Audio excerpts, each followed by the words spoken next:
कल्पना कीजिए, दुनिया शांत है, लेकिन धरती के नीचे और समंदर की गहराइयों में ऐसी चीज़ें छुपी हुई हैं जिनकी कीमत इंसान सोच भी नहीं सकता।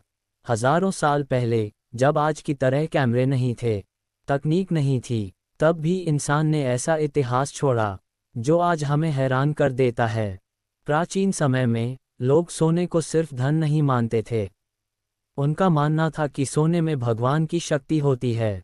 इसीलिए राजा और सम्राट अपनी मौत के बाद भी सोना अपने साथ रखना चाहते थे। मिस्र के रेगिस्तान में फराओ अपनी कब्रें बनवाते थे। उन कब्रों में सोने के ताज, हार, मूर्तियां, हथियार और अनगिनत कीमती चीजें रखी जाती थीं। कहा जाता था कि जो राजा जितना ताकतवर, उसकी कब्र उतनी ही ज्यादा कीमती। जब एक कब्र राजा तूतनखामुन की खोली गई, तो पूरी दुनिया दंग रह गई। 3000 साल तक बंद पड़ी कब्र में सोना ऐसे चमक रहा था जैसे कल ही रखा गया हो। लेकिन ये सिर्फ एक कब्र थी। जानकार मानते हैं कि ऐसी सैकड़ों कब्रें आज भी रेगिस्तान के नीचे दबी हुई हैं। रेत आज भी उन रहस्यों की रखवाली कर रही है। अब जमीन से निकलकर समंदर की गहराई में चलते हैं। प्राचीन समय में रोमन साम्राज्य दुनिया का सबसे अमीर साम्राज्य था। उनके जहाज सोना, चांदी, हीरे और रत्न लेकर एक देश से दूसरे देश जाते थे। लेकिन हर सफर पूरा नहीं हुआ। तूफान आए, जहाज टूटे और पूरा का पूरा खजाना समंदर में डूब गया। आज जब आधुनिक मशीनें समंदर के नीचे जाती हैं, तो वहां से सोने के सिक्के, संदूक और कीमती चीजें मिलती हैं। कुछ जहाज़ों से निकला खजाना इतना ज्यादा है कि उसकी कीमत अरबों में है। और वैज्ञानिक कहते हैं, जो मिला है वो तो बस शुरुआत है। असल खजाना अब भी समंदर की नींद में सो रहा है। ग्रीस के पास एक बार गोताखोरों को एक जंग लगी मशीन मिली।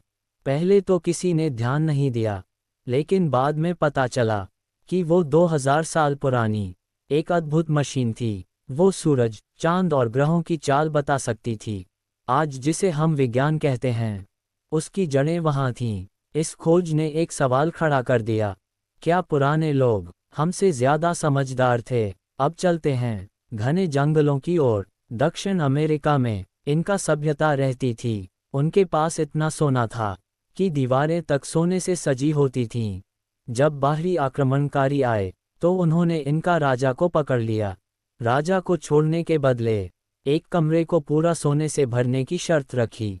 सोना इकट्ठा किया गया, लेकिन राजा को फिर भी मार दिया गया। कहा जाता है कि बाकी सोना पहाड़ों और जंगलों में छुपा दिया गया। आज भी लोग उस खजाने को खोजते हैं। कई लोग कभी वापस नहीं लौटे। कहा जाता है कि वो सोना आज भी अपनी जगह पर मौजूद है। कुछ चीज़ें ऐसी भी हैं जिनकी कीमत पैसों से नहीं आंकी जा सकती। धार्मिक और पवित्र वस्तुएं, जिनके बारे में कहा जाता है कि उनमें अद्भुत शक्तियां थीं। लोग मानते हैं कि ऐसी चीज़ें आज भी कहीं छुपी हुई हैं, किसी गुफा में, किसी पुराने मंदिर के नीचे या किसी अनजानी जगह पर। चीन के पहले सम्राट की कब्र आज भी बंद है। उसकी कब्र के बाहर हजारों मिट्टी के सैनिक खड़े हैं, लेकिन अंदर क्या है कोई नहीं जानता। पुरानी किताबों में लिखा है कि अंदर सोने के पहाड़ हैं और जहरीले पारे की नदियां बहती हैं। आधुनिक मशीनें भी अंदर जहर की मौजूदगी दिखा चुकी हैं। इसीलिए आज तक उस कब्र को खोला नहीं गया। हर साल नई तकनीक के साथ नए रहस्य सामने आते हैं। पुराने शहर, दबी हुई सभ्यताएं और अनमोल चीजें धरती के अंदर से निकलती हैं। इतिहास मरा नहीं है, वो आज भी हमसे बातें कर रहा है।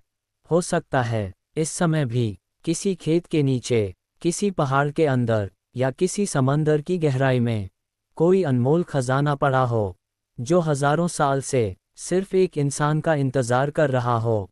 शायद वो अगली खोज इतिहास बदल दे। अगर आपको ये सफ़र पसंद आया हो, तो वीडियो को लाइक करें, चैनल को सब्सक्राइब करें और कमेंट में बताएं आपको कौन सा खजाना सबसे ज़्यादा रहस्यमय लगा। क्योंकि इतिहास अभी खत्म नहीं हुआ है, वो अब भी जिंदा है।